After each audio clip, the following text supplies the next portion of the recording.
De quoi je me mêle sur rmc.fr et 01net TV. François Sorel.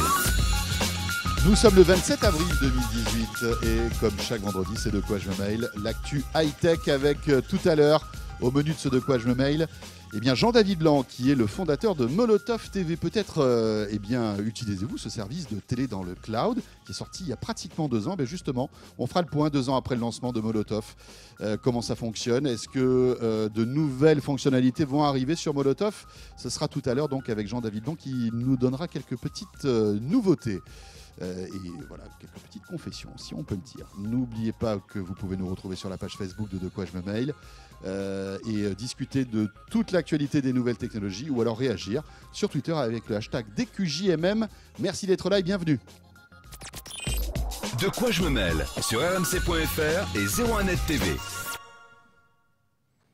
Et pour débuter, c'est le club de la presse IT, un club de la presse IT un peu particulier, puisque seul Eric Le Bourlou est avec nous, après nous avoir fait faux bond la semaine dernière, mais il était en vacances, il a bien raison. Salut Eric. Salut. Ravi de te retrouver, rédacteur en chef de 01net.com. Et on aurait dû avoir avec nous cette semaine Emmanuel Torregano, qui est souffrant au dernier moment. Oui. Donc Emmanuel, on t'embrasse et on te souhaite un prompt rétablissement. Ça ne va pas nous empêcher de survoler l'actualité high-tech de cette semaine, qui était quand même assez dense, avec pas mal de choses. On va parler de Spotify tout à l'heure. On va parler aussi d'un mot qui circule en rumeur sur le web, c'est OK Freebox. Est-ce que ça a un sens ou pas?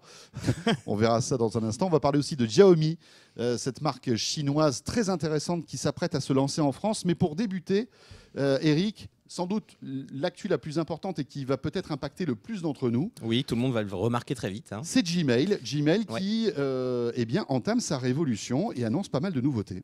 Beaucoup de nouveautés. En fait, c'est effectivement Gmail, c'est quand même le webmail le plus populaire au monde. Il y a plus de 1,4 milliard d'utilisateurs dans le monde. Donc, c'est clairement l'outil de webmail le plus populaire. Et c'est sans doute la plus grosse update de Gmail depuis sa création, qui remonte, on le rappelle, à 2004. Ça nous rajeunit pas, mais c'est sans doute effectivement la plus grande mise à jour de Gmail. Ouais, et alors autant on peut critiquer Google sur plein de choses, mais moi j'utilise Gmail depuis de nombreuses années et je trouve que c'est vraiment une excellente messagerie. Ouais, on peut le dire, voilà, ça qui est marche très plutôt efficace, très qui bien. marche bien. C'est un des grands succès de Google. Ouais. Ça a d'ailleurs été après la recherche, après le moteur de recherche, un des premiers services que Google a développé. Et à l'époque, on disait déjà que c'était génial puisqu'on avait 1 giga de stockage qui était du jamais vu à l'époque. C'est vrai. Je crois que maintenant on a 15 et stockage illimité de photos, etc. Ouais. D'ailleurs, ils sont pas les plus forts là-dessus parce que Outlook notamment fait mieux parce que c'est du stockage vraiment illimité. Là, sur Gmail, on est quand même limité. Bref, ceci dit, cette nouvelle version est assez intéressante. D'abord, ce qui saute aux yeux, c'est le design. Ils ont complètement revu le design de Gmail qui était un petit peu, on va dire, daté quand même.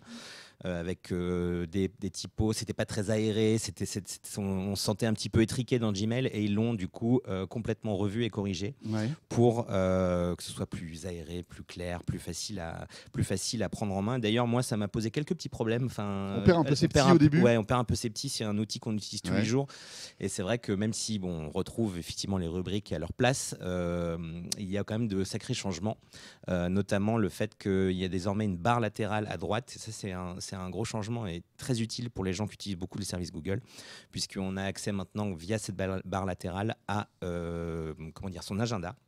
L'agenda Google qui est intégré désormais à Gmail et aussi à un autre service de Google qui est très pratique, qui s'appelle Keep, qui est un outil de prise de notes. Donc vous pouvez prendre des notes rapidement dans Gmail pour éventuellement les envoyer à quelqu'un dans un mail ou alors récupérer vos notes. Donc du coup, il y a une intégration d'autres services Google désormais au sein de Gmail. Ça c'est vrai que c'est une grosse différence parce que avant Gmail était un petit peu un service qui se suffisait à lui-même et désormais Google lui apporte ses autres services. Oui, parce que la galaxie Google est immense et c'est vrai que Gmail est une bonne porte d'entrée pour profiter de tous ces services. Exactement, et c'est aussi, il faut le rappeler, quelque chose qui est beaucoup utilisé par les pros. Même s'ils sont très loin de Microsoft avec la suite Office, Google dispose aussi d'une offre professionnelle et en fait tous ces outils évidemment de collaboration, d'édition de documents, etc., c'est très intéressant de les avoir pour les pros au sein de la messagerie qui reste l'outil principal. Ça c'est vrai que c'est le premier, ce qui marque le plus quand on arrive sur ce nouveau Gmail. Mais il n'y a pas que ça évidemment. Google, qui dit Google dit intelligence artificielle. Et je ne sais pas si tu te souviens François de ce service qui s'appelle Inbox qu'ils avaient lancé il y a quelques temps, bien sûr. qui était censé être pour Google le remplaçant de l'email. C'était clairement ce qui avait été... c'est comme ça que ça avait été annoncé. C'est-à-dire que quand Google a annoncé Inbox, alors je ne me rappelle plus de la date, mais ça fait bien 4 ou 5 ans maintenant, il avait dit, voilà, on arrête l'email et maintenant on va passer au zéro Inbox. Hein. L'objectif, c'est de dire, vous n'allez plus avoir une liste de mails comme ça qui va vous empêcher en fait, de vous concentrer. Vous allez plus voir vos mails, juste les mails importants.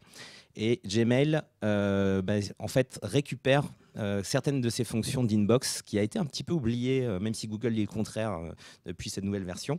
Gmail récupère les fonctions d'inbox. Il y a des choses assez intéressantes, notamment la possibilité de mettre un mail en pause.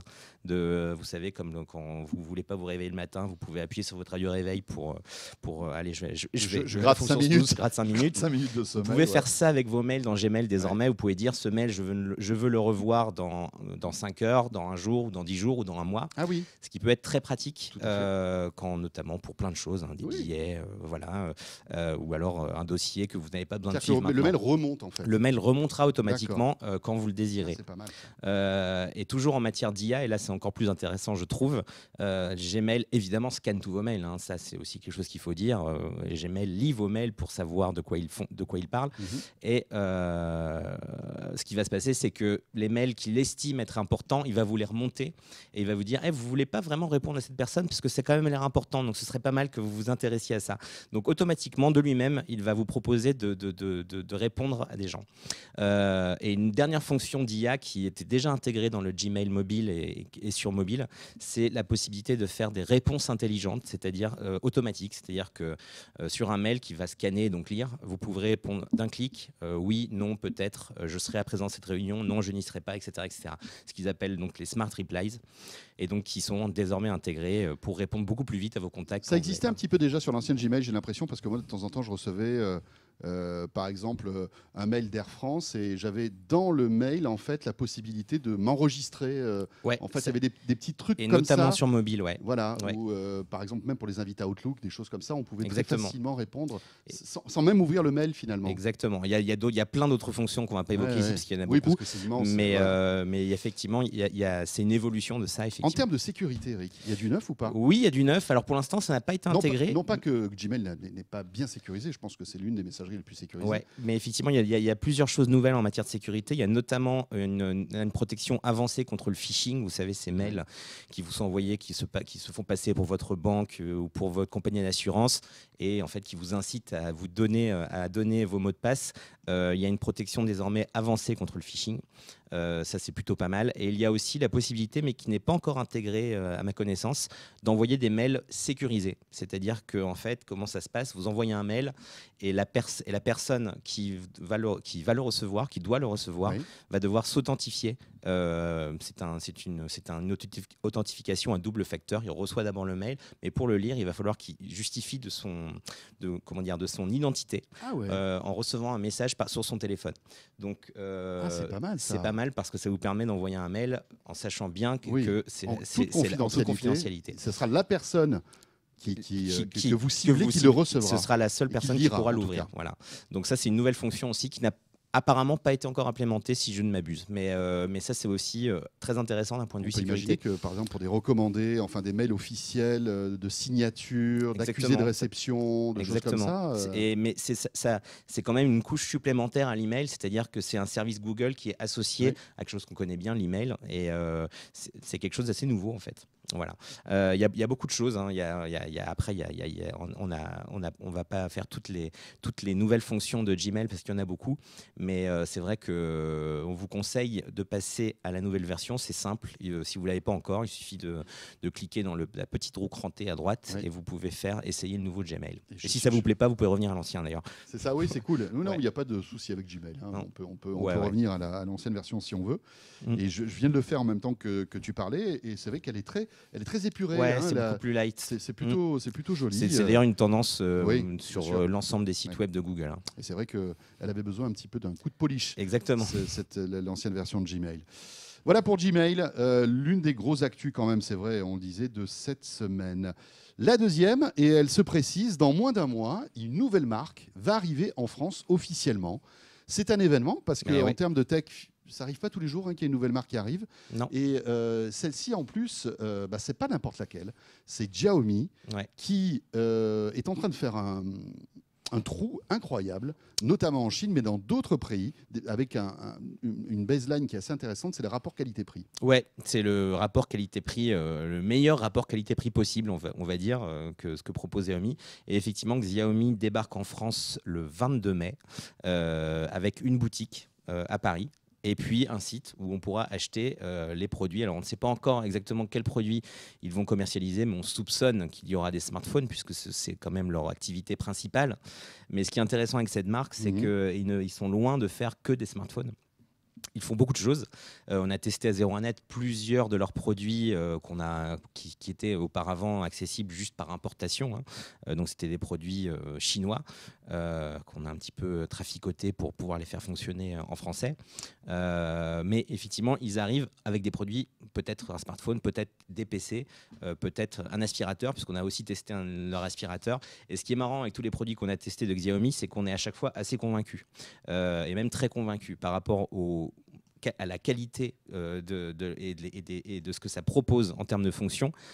C'est très très bon en général, et c'est vrai qu'il pourrait faire très très mal. Alors pour l'instant, c'est vrai que c'est une marque surtout connue des geeks, c'est sûr que ce n'est pas ni Samsung, ni Apple, ni maintenant Huawei, mais il pourrait bien se faire un trou en Europe assez rapidement. Juste une chose, c'est vrai que Xiaomi se considère comme étant l'Apple chinois. Voilà, c'est ça, on est d'accord. C'est vrai qu'ils sont considérés comme l'Apple chinois. Alors, ils ne s'en cachent pas, visiblement. Non. Ils ne se cachent pas non plus d'avoir beaucoup copié Apple. Oui, voilà, exactement. Certains de leurs produits ressemblent beaucoup. Leur interface pour smartphone ressemble beaucoup à celle de l'iPhone. Leur PC qu'on a testé et qui sont très bons. Leur boutique, on a l'impression de rentrer dans un Apple Store. Alors il nous tarde d'aller voir. Alors à Paris. C'est vrai, mais la grosse différence quand même avec Apple, c'est que quand Apple se concentre sur quand même un registre de produits assez faible, Xiaomi tire dans tous les sens. Et effectivement, ils font des aspirateurs, ils vont faire un assistant, une trottinette, ils font de la mobilité, ils font énormément de choses. Et en fait, effectivement, vous pouvez imaginer demain ne se fournir en high-tech que chez cette marque. Mais c'est une marque qui nous excite un petit peu, il faut l'avouer. Je veux dire, on prend parti, mais parce que c'est un constructeur qui est assez intéressant et qui et attise notre curiosité, donc il nous tarde d'aller voir un peu ce qui va se passer le 22 mai. Carrément, et on va voir sans doute en plus en plus de produits arriver. Là, on a vu leur vélo, on a vu leur vélo qui est assez sympa, il faut bien le dire. Donc on verra bien ce qu'ils vont nous proposer le 22 mai. Sans doute un smartphone pour commencer, mais bon. On enchaîne avec Spotify qui en donne plus pour 0 €. Ça, c'est la bonne nouvelle, c'est que la version gratuite de Spotify s'enrichit, Eric. Oui, la version... Ouais, c'est cool pour ceux qui sont à la version gratuite. C'est moins cool pour ceux qui sont sur la version payante, parce que eux, il n'y a rien qui change pour eux. Il n'y a rien qui change, pour l'instant, peut-être qu'ils nous réservent une petite surprise. Ce serait pas mal, parce qu'il y a beaucoup de choses à changer, mine de rien. Mais effectivement, Spotify fait évoluer son offre, parce qu'il voit aussi l'offre d'Apple en face, et il faut qu'ils continuent à peaufiner leur offre gratuite, parce que l'offre gratuite est simplement pour eux un pont vers l'offre payante.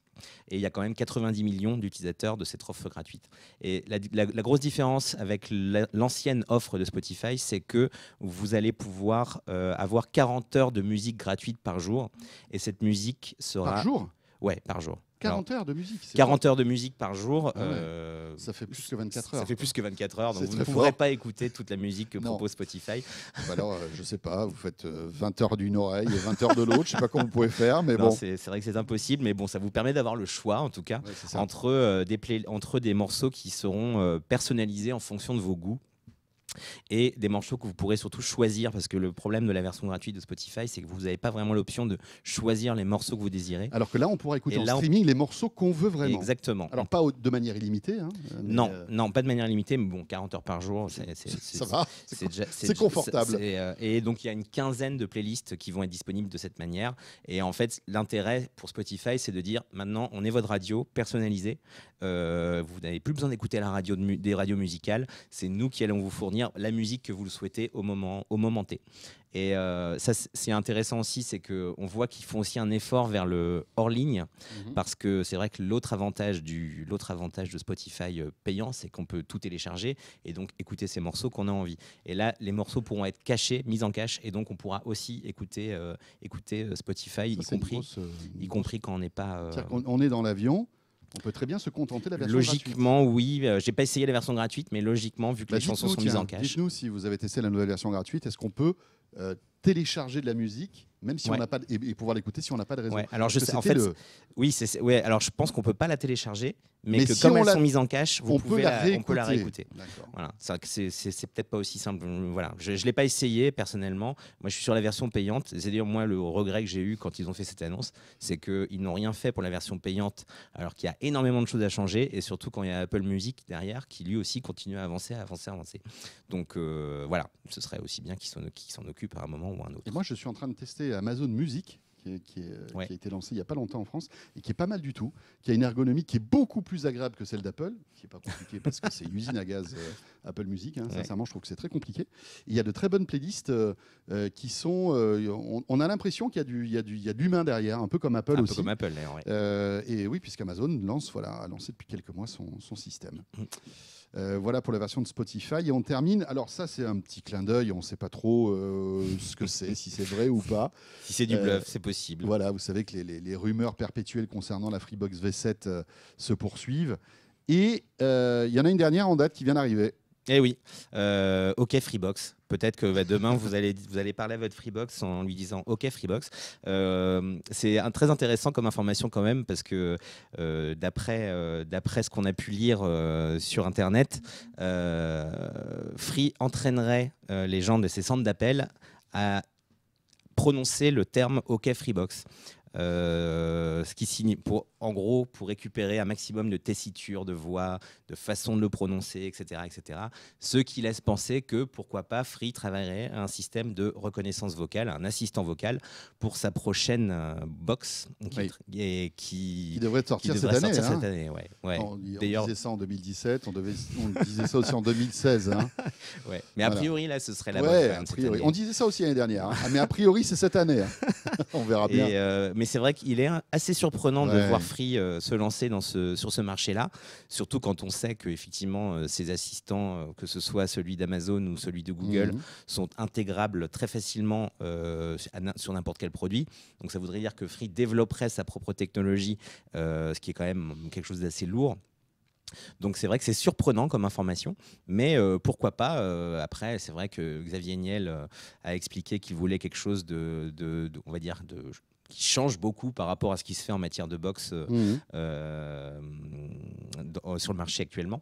Et on sait aussi qu'Orange travaille aussi un assistant vocal, Jingo, qui d'après Stéphane Richard serait le meilleur jamais vu, mieux que Google, mieux que voilà. Donc alors on croit Stéphane Richard, mais il nous tarde malgré tout de pouvoir le prendre en main et de lui poser des questions. On a hâte d'essayer ça effectivement. Voilà, on ne sait pas quand ça va sortir, visiblement peut-être à la rentrée parce que c'est là, ça va vite arriver quand même tout ça. Voilà pour l'actu de cette semaine que vous pouvez retrouver sur 01net.com, bien sûr avec beaucoup plus de détails et évidemment beaucoup plus de précision. Merci Eric. Merci. Eric Le Bourlou, donc rédacteur en chef de 01net.com. Vous restez avec nous. De quoi je me mêle se poursuit en version audio automatiquement. Vous allez retrouver l'interview de Jean-David Blanc qui est le patron de Molotov. C'est assez intéressant. Et puis si vous nous regardez en vidéo, c'est un autre module vidéo que vous pourrez retrouver sur 01net TV, bien sûr, et sur YouTube. Merci d'être là en tout cas. De quoi je me mêle sur rmc.fr et 01net TV.